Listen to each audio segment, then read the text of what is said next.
Hi there, my name is Matthew Hoffman, and my clients affectionately refer to me as the Vet Whisperer. I assist independent veterinarians across the United States with the sale, merger, and consolidation of their practices. And if you'd like more information or a free consultation or practice evaluation, please contact me directly.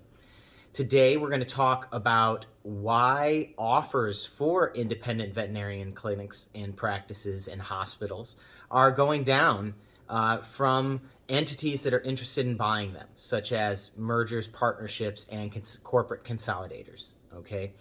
A lot of independent veterinarians that are considering selling now in 2023 are seeing the harsh reality that the offers are not coming in nearly as lucrative as they used to. And there are multiple reasons for this. And today I'm going to go over several of them and just kind of discuss some of the specifics of how, on the whole, all of these different issues are impacting the offers that are coming in comparison to offers that a lot of veterinarians may have heard colleagues and friends and other practices have received in years past. So one of the main reasons that the offers are going down is that a lot of practices and many older practices have already sold. That means that considering that this entire aspect of practices being sold has only really been taking place for, let's say, 5 to 10 years, or the better part of that time. That's when the majority of practices and the activity with corporate consolidation has taken place over, okay? And so as a result, they went after the ones that met their criteria and fit the needs of what they were looking for, right out of the gate. They went after those first. The larger practices in each town and the practices that were in the locations that they were looking for and that were generating the kind of revenue that they were looking for and that had the number of doctors that they were looking for. And since a lot of these practices are now already sold or spoken for, or other veterinarians have retired during that time and closed their practices, as a result, there's less practices to buy. And so the corporate consolidation companies and those who are looking to do mergers are using a much more discriminating and discerning eye in the analysis of the practices that they're considering buying. And so as a result, any aspects of your particular practice that may not be as appealing or as attractive to their company may have an impact on how much the offer is that they may offer you, or whether they may make you an offer at all. And so another major factor is the economy. The economy and inflation and the recession that we are seeing, in the overall economy over the last few years has also made the buyers and their subsidiaries and where they get their capital from tighten up their belts, and there just isn't as much capital out there for them to offer, even if they want to make the offer, even if they wanted to make a higher offer, or even if they did feel that the practice is maybe worth more or is evaluated more, they're still going to, offer you less because that's all they can afford to offer you based on the constraints and the analysis that they're doing within their organizations. Something that I remind independent veterinarians to always keep in mind is when you're dealing with a larger entity that's considering a partnership with you, you have to understand that the way that they look at and view your practice is very different than the way that you view your practice. And of course, you see all of the positives and the wonderful things about your practice, and they are looking for all of the things, that may have an impact on the bottom line in the future, because at the end of the day, it's all about revenue and profit for them, and net profit based on your EBITDA. And there's an entire video that I've done on an EBITDA and what it is and how it,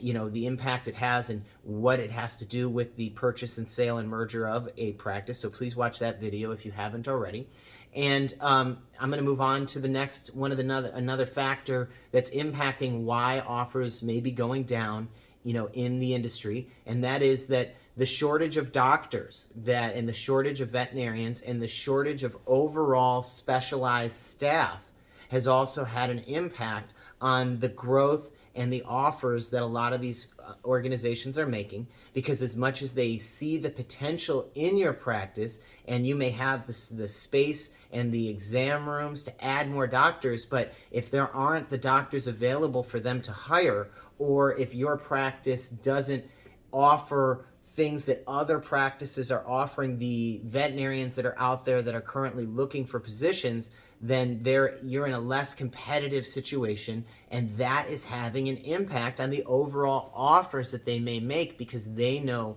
they're going to find themselves in the same position in the future when they're looking to hire more doctors, or replace a doctor, or grow your practice. I've also offered an entire video on how the lack of veterinarians is impacting the industry on its own. And so if you'd like to get more information and do a deeper dive on just the lack of veterinarians, I have an entire separate video, because it's having a major impact on the industry overall. Another major factor for why the offers may be going down and there are less offers is there's actually more consolidation companies, which you might think means that there's more offers, but as a result, more consolidation companies are focusing on very specific types of practices, and the more consolidation companies that come out seem to have more and more specialization within them. So while there may be more companies out there buying practices, now they're specializing in emergency only, exotic pets. Maybe they don't do large animal and they only do small animal. All of these different variables and niches within the veterinarian space are also having an impact on the types of offers that vet practices used to receive. In the beginning, once again, 5-10 years ago, when it all really began and the offers were coming like the Wild West, they were not as discerning about the types of practices. They just wanted to get practices within their organization to build up, if you will, their overall presence within in a specific area. But once they achieved that presence, they started to see shifts in the market and why they may or may not want to continue to expand in one area over another. So all of these different things impact your practice if you're thinking about selling now or sometime in the future. And then another major factor that you can look at that's impacting this space is that